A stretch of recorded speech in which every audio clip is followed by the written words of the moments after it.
ফল ও সবজি সংরক্ষণের জন্য রাজশাহী অঞ্চলে বানানো মিনি হিমাগারগুলো কাজে আসছে না কৃষকের। অনেকে জানে না কাদের জন্য এসব হিমাগার। বেশিরভাগ ব্যবহার হচ্ছে ব্যক্তিগত কাজে। যেগুলো চালু আছে সেখানেও ফল ফসল নষ্ট হওয়ার অভিযোগ রয়েছে। বান্ডেল থাকলে প্রতি সেনমানিতে টাকা বাঁচবে।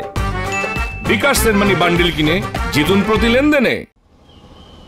আধুনিক প্রযুক্তি সম্প্রসারণের মাধ্যমে রাজশাহী বিভাগের বিভিন্ন উপজেলায় 4 কোটি টাকা খরচ করে 11টি মিনি হিমাগার তৈরি করে কৃষি বিভাগ। কৃষকের জমিতে বসানো এসব হিমাগারে কম খরচে আম, টমেটো, ড্রাগন সহ বিভিন্ন ধরনের সবজি সংরক্ষণের সুযোগ পাওয়ার কথা কৃষকদের।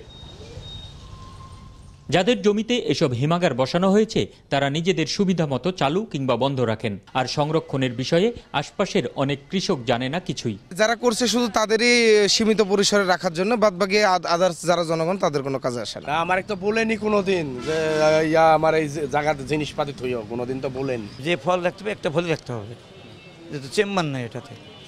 চেম্বার থেকে পরে স্টেপ বাই স্টেপ হতে হবে। তারা যদি বলে আমাকে যে তোমার কলেজটা আমাকে দাও, শুধু আমাকে যদি মিনিমাম বিলটা দেয় তাহলে আমি তাকে দিয়ে দেবো।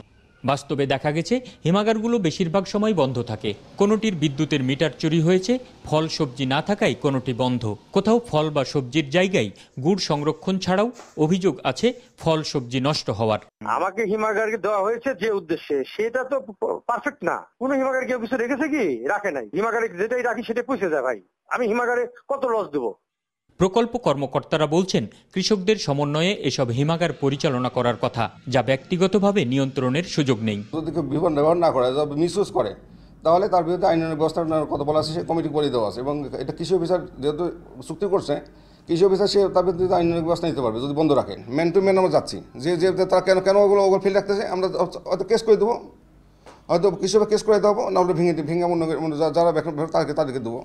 এসব হিমাগার কারা কিভাবে ব্যবহার করবেন এবং কার্যকারিতা নিশ্চিত করতে সঠিক তদারকির দাবি জানিয়েছেন স্থানীয়রা। Ahsan Habib Apu, independent news, Rajshahi.